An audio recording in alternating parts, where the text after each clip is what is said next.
우리 지난주부터였죠. 우리 Faith in Action, 행동하는 믿음이라는 큰 주제로 이 야고보서 강해를 이제 금요일에 함께 나누게 되었는데요.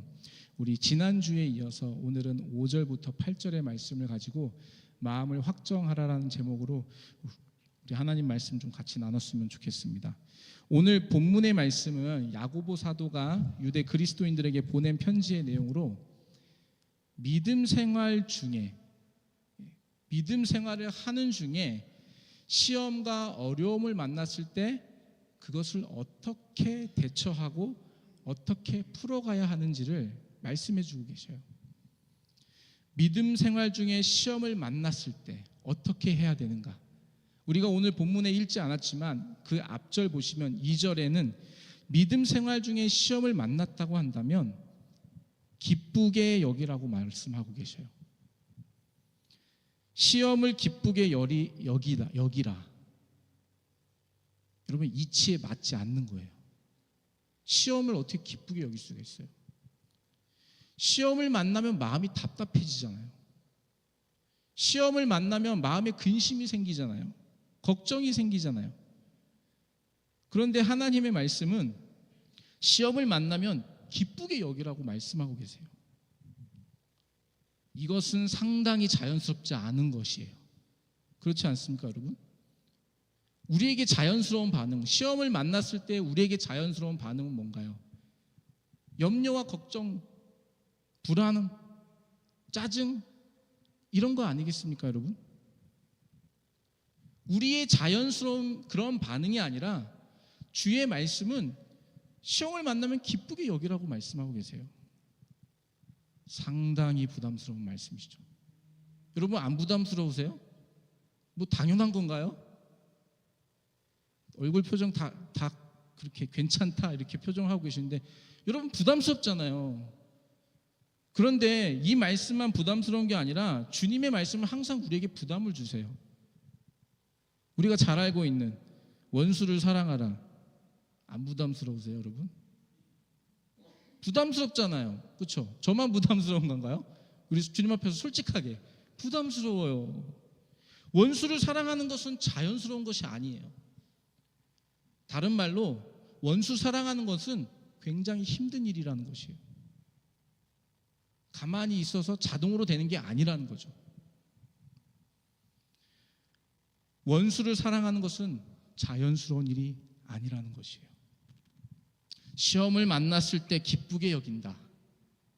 굉장히 부자연스러운 것입니다. 어색한 일입니다. 굉장히 이질적인 것이에요. 그래서 시험을 만났을 때 기뻐한다라는 것은 굉장한 노력과 의지가 필요하다라는 것이에요. 주님의 말씀에 시험 만나면 기쁘라고 했으니 기뻐해야지, 요걸로 안 된다라는 거예요. 시험 만나보세요. 기쁨이 납니까? 짜증나죠? 열받죠? 불안하죠? 걱정되죠? 염려가 생기죠? 그게 우리의 자연스러운 반응이 나온다라는 것이에요. 가만히 내 마음이 가는 대로 반응한다면 여러분, 기뻐할 수 없다라는 것이에요. 어느 누구도 피조물로 태어난 인간 중에 시험을 만났을 때 자연스럽게 노력도 안 하고 어떤 의지를 활용하지 않아도 기쁨이 생기는 사람은 제가 봤을 때 없을 것 같아요. 그런 사람이 있다라고 한다면 의심을 해봐야 될 것 같아요. 그래서 야고보는 오늘 본문 5절의 시험을 기쁘게 여기기 위해서는 하나님께 구해야 된다고 말씀하고 있어요. 하나님께 구하라. 시험 가운데 기쁨을 얻기 위해서는 하나님께 그 지혜를 구해야 한다는 것이에요. 그러니까 다른 말로 시험을 기쁘게 여기기 위해서는 내 힘으로는 죽었다 깨나도 안 된다는 것이에요. 내 의지로 내가 이번에는 내가 시험 만나면 내가 정말 기뻐해야지, 이런 의지로 되는 게 아니다라는 것이에요. 약속으로요? 서약으로요? 안 돼요. 해보셨잖아요, 여러분. 해보셨잖아요. 인간의 어떤 노력이나 의지로는 가능하지 않다라는 것입니다. 그것을 지금 본문이 우리에게 말씀해 주고 계시는 거예요. 시험을 만나거든 기쁘게 여기라. 어떻게 해요? 우리의 힘과 능력으로는 이게 가능하지 않다라는 이 전제를 가지고 우리가 이 말씀을 봐야 된다는 것이에요. 그래서 본문의 5절에서 분명하게 우리에게 말씀하고 계시는 거예요. 우리 같이 본문의 5절 한 번만 더 같이 읽어볼까요? 같이 읽겠습니다. 시작. 너희 중에 누구든지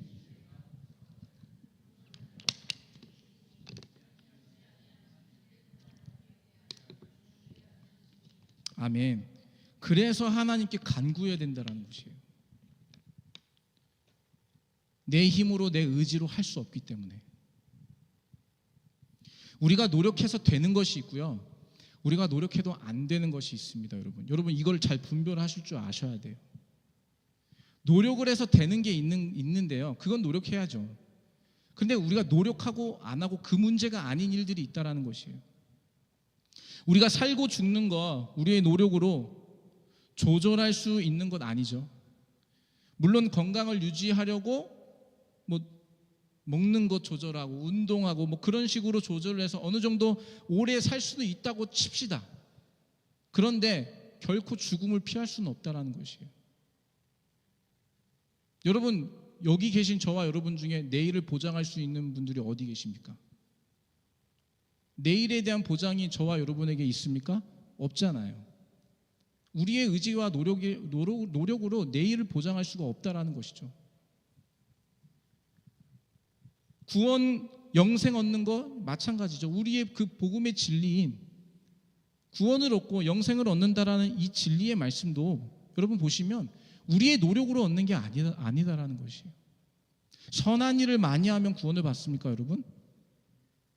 선한 일 많이 하는 거 중요하죠. 그런데 선한 일은 구원을 받은 자의 행위로 나타나는 그 이후에 나타나는 모습이지, 선한 일을 했다고 해서 구원을 받는다라고 우리는 믿지 않는다라는 것이에요. 우리의 구원의 유일한 길은 오직 예수 그리스도잖아요. 그리스도를 믿음으로 구원을 얻는다고 성경은 우리에게 말씀하고 있잖아요. 그러니까 구원과 영생도 내 노력이 아니라는 것이에요. 하나님의 선물이라고 말씀하고 계시지 않습니까? 구원과 영생도 노력으로 얻어지는 것이 아니라는 것이에요.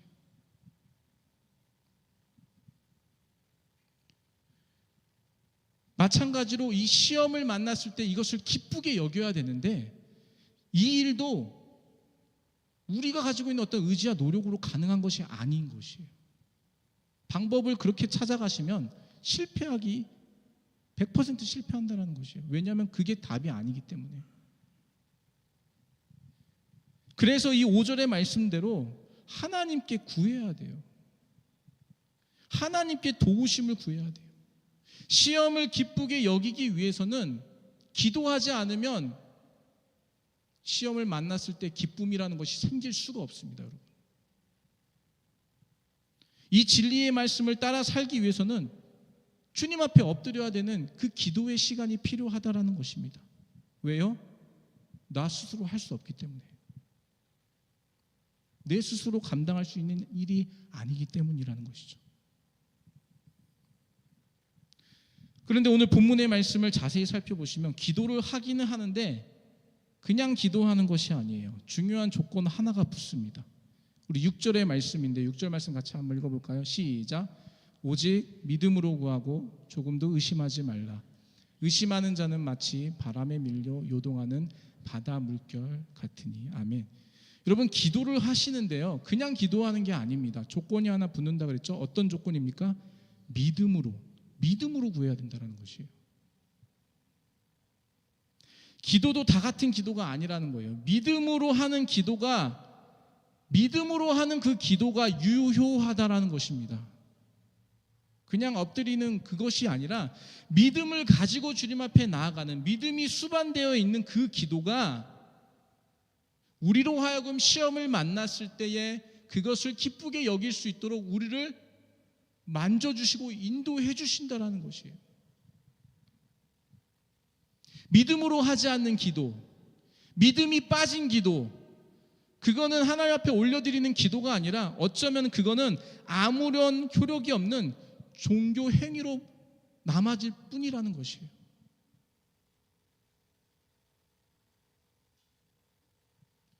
여러분, 주님의 말씀은 항상 그 본질의 중심을 얘기하고 계세요.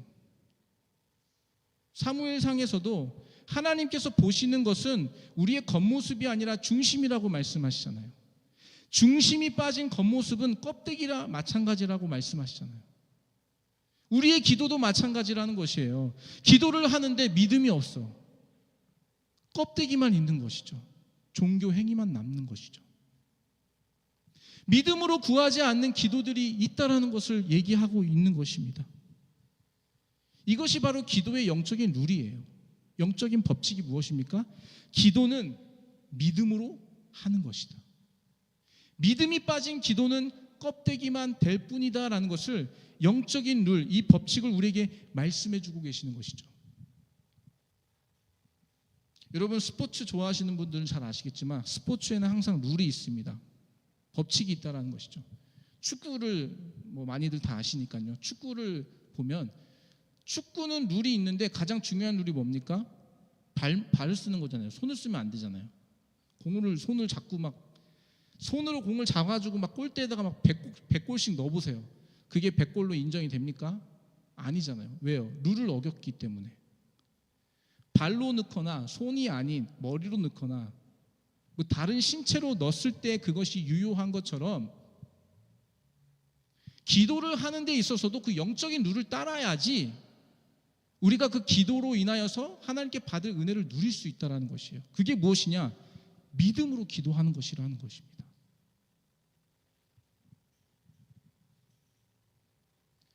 그런데 저도 이렇게 열변을 토하면서 말씀을 나누고 있지만 이게 쉽지가 않아요. 이게 말처럼 쉽지가 않습니다. 머리로는 이해가 되지만 마음으로는 이게 어려워요. 믿음으로 구해야지 하고 눈을 감으면 믿음으로가 아니라 자꾸 의심이 생기고 염려가 생기고 의구심이 막 떠올라요. 믿음으로 내가 기도해야지 하고 주님 앞에 엎드려 기도하는데 내 입술은 믿음의 얘기를 한다 하지만 내 마음은 다른 생각을 하고 있다는 그러한 일들이 일어난다는 것이에요. 기도하면서 정말 하나님이 이 기도를 응답하실까? 하나님이 정말 이 기도를 들어주실까? 한편으로는 그러한 생각이 유혹이 자리를 잡고 있다는 것이죠. 심지어는 기도를 통해서 응답을 받아본 경험이 있는 사람도 여전히 의심합니다. 지난번에는 응답하셨는데 이번에도 응답해 주실까? 그 지난번에 우연으로 그렇게 된 거 아닌가? 이런 의심이 있다라는 거예요. 여러분 중에 기도하시면서 여전히 의심하는 마음이 한쪽에 있지 않으신가요? 믿음으로 구한다 하지만 한쪽에는 그게 숨어져 있지 않으세요? 제가 많이 들었던 예화 중에 이런 예화가 있었어요. 시골 마을에 가뭄이 들어서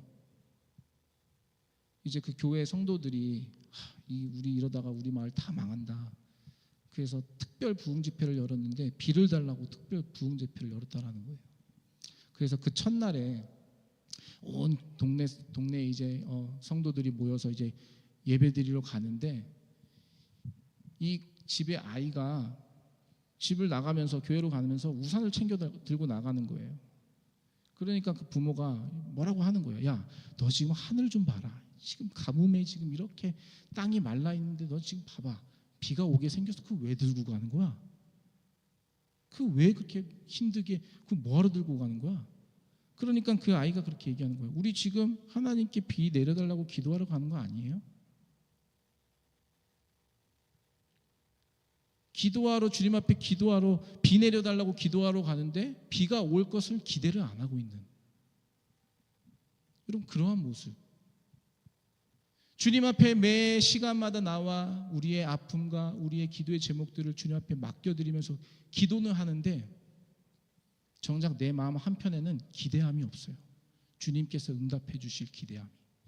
여러분, 혹시 그러한 모습이 저와 여러분의 모습이 아닌가요? 우리가 한번 돌아봐야 된다는 것입니다.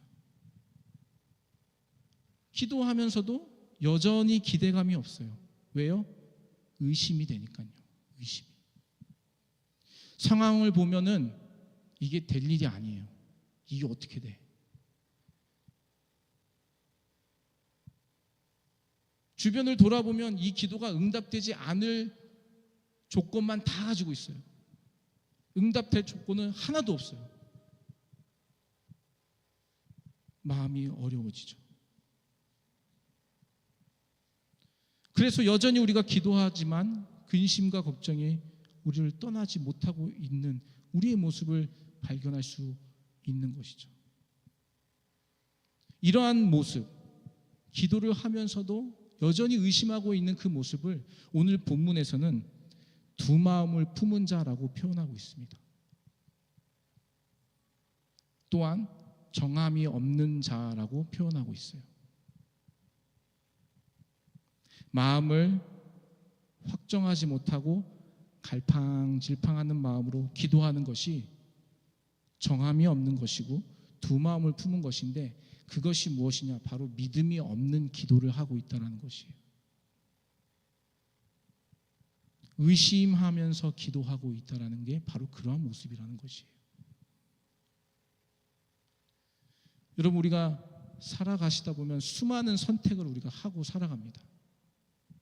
오늘 옷을 뭐 입을까? 오늘 설교를 하는데 옷을 어떻게 입어야지? 선택을 해서 제가 오늘 입고 나온 거예요. 점심을 뭐 먹을까? 저는 이게 제일 저한테 힘든 선택입니다. 선택 장애가 있어요. 뭘 먹지? 점심 메뉴 선택하는 것도 굉장히 힘듭니다, 여러분. 짜장면 집에 가면 짜장면을 먹어야 되나 짬뽕을 먹어야 되나. 너무 사람들이 이거 갖고 고민을 하니까 아예 짬짜면을 만들었잖아요. 고민하지 말라고, 짬짜면을. 이만큼 여러분, 선택하는 게 우리의 삶에 너무나도 당연한 선택들이 있는데 그 선택조차도 상당히 어렵다는 것이에요. 이게 중요하지 않은 것임에도 불구하고 선택하는 것 자체가 굉장히 우리를 스트레스 받게 하는 부분도 있다는 것이죠. 그런데 하나님 앞에 엎드려 나아갈 때도 우리의 이러한 선택 장애가 우리의 발목을 잡을 때가 있어요.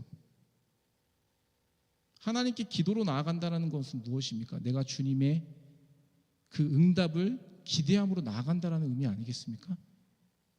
그런데 그렇게 나아가면서도 우리 안에 주님을 의지할까?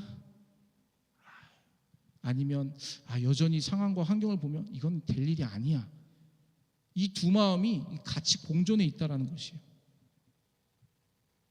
하나는 하나님께 기도하면 응답하실 것이라는 믿음의 마음이 있지만, 다른 한편에는 상황과 환경을 보니 이건 기도해도 안 될 것 같다라는 의심의 마음이 이 안에서 막 같이 있는 거예요. 그 둘 사이에서 막 갈팡질팡하고 있는 것이죠. 정함이 없는 마음이에요. 두 마음을 다 갖고 있는 마음이죠. 이것이 바로 믿음이 없는 기도라는 것을 오늘 이 야고보서 본문의 말씀이 우리에게 말씀해 주고 계시는 것입니다. 여러분, 기도뿐만 이럴까요? 우리의 신앙의 삶도 마찬가지인 것 같아요. 예수님을 따라, 말씀 따라 살려는 그 마음이 한편에는 있지만 여전히 세상이 주는 즐거움이라는 것을 우리가 누리며 살고 싶다라는 이 다른 한편의 마음이 같이 공존하고 있다는 것이에요. 어떤 날은 내가 주님을 따르겠다라는 그 마음을 선택하고 그렇게 살아가는 거고, 어떤 다른 날은 오늘은 몰라, 그냥 내 마음대로 살래.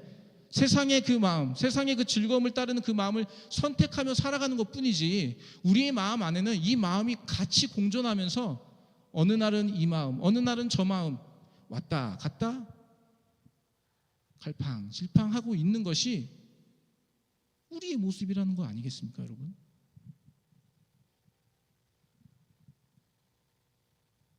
그런데 주님은 우리에게 결정을 하라고 말씀하고 계세요. 갈팡질팡하지 말고 하나를 결정하라고 우리에게 말씀하고 계세요. 여호수아 24장의 말씀, 이 여호수아의 마지막 장인데요. 이 24장은 이 마지막 여호수아의 유언과 같은 말씀이 기록이 되어 있습니다. 이스라엘 백성들에게 이 여호수아가 마지막으로 하는 유언의 말씀의 내용이 바로 24장의 말씀인데요. 그 여호수아의 유언의 핵심은 너희가 이방신을 섬기든 하나님을 섬기든 둘 중에 하나를 선택하여 섬기라는 것이에요. 여호수아 24장 14절과 15절 말씀 우리 같이 한번 읽어볼까요? 14절 같이 시작. 그러므로 이제는 여호와를 경외하며 온전함과 진실함으로 그를 섬기라.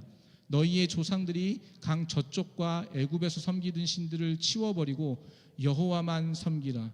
만일 여호와를 섬기는 것이 너희에게 좋지 않게 보이거든 너희 조상들이 강 저쪽에서 섬기던 신들이든지 또는 너희가 거주하는 땅에 있는 아모리 족속의 신들이든지 너희가 섬길 자를 오늘 택하라. 오직 나와 내 집은 여호와를 섬기겠노라 하니. 아멘. 여러분, 여호수아의 이 이스라엘 백성들에게 하는 이 마지막 유언의 핵심의 말씀이 이것이에요. 야, 너 좀 선택해라. 너희 조상 아버지 때 섬겼던 그 강 저쪽에 있었던 그 이방신을 섬기든지 아니면 너희를 애굽에서 인도하여 낸 출애굽시키신 그 여호와 하나님을 섬기든지 둘 중에 하나 섬겨. 선택을 하라는 거예요. 둘 다 섬기지 말고. 여러분, 이사야 선지자의 말씀 우리 내용 잘 아시잖아요. 유대 백성들이 이사야를 통하여서 하나님께서 이사야 선지자를 통하여 유대 백성들을 책망하신 이유가 무엇입니까? 여호와께 제사를 지내지 않아서입니까? 아니에요. 제사 드릴 거 다 드렸어요. 그러면서 다른 이방신을 섬겼던 것이 문제가 됐던 것이죠. 하나님도 섬기면서 이방신도 섬겼던 그 모습을 보시고 주님이 야, 됐다. 제사 드리러 오지 마. 재물 가지고 오지 마. 나 네 예배 안 받을 거야. 주님이 이렇게 말씀하시는 거 아니겠습니까, 여러분? 하나님을 예배함이 없어서가 아니에요. 예배는 드리는데 주님도 예배하고 다른 것도 예배하는 갈팡질팡하는 두 마음을 품은 그 마음에 대해서 주님이 책망하시고 지적하셨던 것이잖아요. 여러분, 똑같은 맥락에서 지금 주님이 저와 여러분에게 말씀하고 계시는 것 같습니다. 갈팡질팡하지 말고 두 마음 품지 말고 정함이 없는 마음으로 나에게 나오지 말고 확실하게 정하고 한 마음 주님을 섬기든지 아니면 이방신을 섬기든지 정하고 나오라는 것. 주님 그 말씀을 우리에게 분명하게 하고 계신다는 것이에요. 두 마음 품지 말고 마음을 확정하여 분명하게 하라고 주님 우리에게 요구하고 계세요. 여호수아뿐입니까, 여러분? 다윗도 마찬가지였어요. 다윗의 시편 57편은 이 다윗이 사울을 피해 굴에 숨어 있을 때 그가 지은 시였습니다. 도망다니다가 지은 시예요. 원수들이 그를 삼키려고 하고 그를 잡으려는 자들, 그들이 애워싸고 있는 그 상황에서 다윗은 하나님께 은혜를 베풀어 달라고 기도하면서 이 57편의 내용을 쭉 써내려가요. 주님, 저 원수들이 저를 애워쌌습니다. 주님, 이거 어떡합니까? 저를 도와주십시오. 저를 구원해 주십시오. 그렇게 막 써내려가다가 이 6절에서 이제 다윗이 이런 고백을 해요. 우리 같이 한번 읽어볼까요? 같이 읽겠습니다. 시작. 그들이 내 걸음을 막으려고 그물을 준비하였으니 내 영혼이 억울하도다. 그들이 내 앞에 웅덩이를 팠으나 자기들이 그 중에 빠졌도다. 하나님이여, 내 마음이 확정되었고 내 마음이 확정되었사오니 내가 노래하고 내가 찬송하리이다. 내 영광아 깰지어다. 비파야 수금아 깰지어다. 내가 새벽을 깨우리로다. 아멘. 내 영광아 깰지어다. 비파야 수금아 깰지어다. 내가 새벽을 깨우리로다. 하나님이여, 내 마음이 확정되고 내 마음이 확정되었으니 내가 노래하고 내가 찬송하리로다. 여러분, 지금 다윗이 뭘 하는 것 같으십니까? 상황은 지금 원수들로 둘러싸여 있어요. 도망가고 있어요. 피할 길이 없습니다. 굴에 숨어서 지금 이 목숨 하나 건지려고 하나님 앞에 간구하며 기도하고 있는 중이에요. 환경 상황을 보면요, 소망이 없어요. 그런데 그가 7절에 고백하고 있잖아요. 내 마음이 확정되고 확정되었사오니 내가 노래하고 내가 찬송하리로다. 여러분, 환경이 좋아져서 지금 이 고백을 하는 겁니까? 아닙니다. 여전히 원수들이 둘러싸고 있는 환경이에요. 상황과 환경이 바뀌지 않았어요. 그가 기도했는데 하나님의 구원의 손이 하늘에서 내려와서 그를 잡아주시고 끌어주셔서 살려주신 그 기적이 일어나지 않은 상태입니다. 해결된 것이 하나도 없단 말이에요. 그런데 다윗이 고백을 하고 있어요. 내 마음이 확정되고 확정되었사오니 내가 노래하고 내가 찬송하리로다. 여러분, 이게 무엇입니까? 내가 주님을 신뢰하겠다고 결정한 거예요. 주님, 여전히 상황과 환경은 불안하고 소망이 없는 상황과 환경이지만 저는, 제 마음은 확정하여 주님을 신뢰하기로 결정합니다. 이렇게 고백하고 있는 것이 이 다윗의 고백 아니겠습니까, 여러분? 이게 바로 주님이 우리에게 요구하시는 기도의 모습이라는 것이에요. 믿음으로 구하는 기도. 믿음으로 구하는 기도. 시험을 만났을 때 우리가 기쁨으로 그것을 맞이할 수 있는 그 능력, 그것을 누릴 수 있는 방법은 바로 이와 같이, 다윗과 같이 믿음으로 주님 앞에 구하며 나아갈 때에 그 놀라운 주님의 은혜를 누리게 된다는 것이에요. 간절히 바라기로는 저와 여러분이 이 놀라우신 주님의 은혜를 누리시는 저와 여러분 되시기를 주님의 이름으로 축복합니다. 믿음으로 구하셔야 돼요. 상황과 환경, 그걸 보면서 여러분 낙심하지 마십시오. 묵상할 주의 말씀을 오히려 묵상하세요. 그 시간에 우리가 안 되는 상황 보면서 가망이 없어, 그거 묵상하지 마시고요. 오히려 그냥 눈을 주님께 초점을 맞추시고요. 우리의 시선을 주님께 들이시면서 그 주님을 신뢰함으로 나아가 보십시오. 그게 바로 믿음으로 구하는 기도입니다. 그렇게 한 걸음 한 걸음 나아갈 때에 하나님께서 놀랍게 역사하시고 일하심을 우리가 경험하게 될 줄로 믿습니다. 제가 지난 사순절 우리 특별 새벽 기도회 때도 한번 나눴던 적이 있었는데요. 짧게 간증이라고 하면 간증이죠. 우리 간증을 좀 나누고 이제 마쳤으면 좋겠는데요. 2023년도 12월 달이 시작되면서 제 마음에 그런 마음이 드는 거예요. 기도문을 만들어야겠다. 우리 가정의 기도문을 만들어야겠다. 저와 우리 와이프를 위한 기도의 제목, 우리 가정 전체를 위한 기도문을 만들고, 우리 장모님과 장인어른을 위한 기도의 제목을 한 12가지 적고, 우리 동선의 기도의 제목을 제가 생각나는 대로 12가지를 적었어요. 그 기도문을 만들어서 연초가 시작되면서 제가 우리 식구들한테 하나씩 나눠줬습니다. 저희 와이프한테 하나 주고, 장모님한테 하나 나눠드리고, 처제네 하나 전달했어요. 그래서 그냥 이거 하루에 한 번씩 읽자. 그렇게 기도하기로 그냥 얘기를 하고 저 혼자 그렇게 기도를 하고 있었는데, 잘 하고 있는지 신실하게 그걸 읽고 있었는지 기도했는지는 모르겠어요. 그런데 하루는 제가 우리 와이프랑 얘기를 하는 가운데 아침마다 우리 와이프가 아이들을 학교에 데려다주는 그 짧은 시간에 그 학교 앞에서 그 기도문을 함께 아이들이랑 읽고 있다라는 얘기를 들었어요. 제가 그때 제 마음 가운데 확신이 들었습니다. 이 기도의 제목들이 응답될 거라는 확신. 아이들이 기도하고 있다라고 하니까요, 이게 확신이 들더라고요. 제 마음에. 이거는 응답되겠다. 근데 그 기도의 12가지 제목들 중에 우리에게 좀 급했던 기도가 제목이 있었는데, 그게 바로 이사가는 문제였어요. 이사가는 문제. 이사를 좀 가야 될 것 같았어요. 어디로 갈지 막막했었는데, 기도의 제목 하나를 그 12개 중에 하나의 이제 기도의 제목을, 이사에 관련된 기도의 제목, 하나님 방은 몇 개고요, 화장실은 몇 개고요, 지역은 어느 지역이고, 대충 어떤 이런 좀 구체적인 내용들을 좀 적었거든요. 그리고 기도만 하고 있었어요.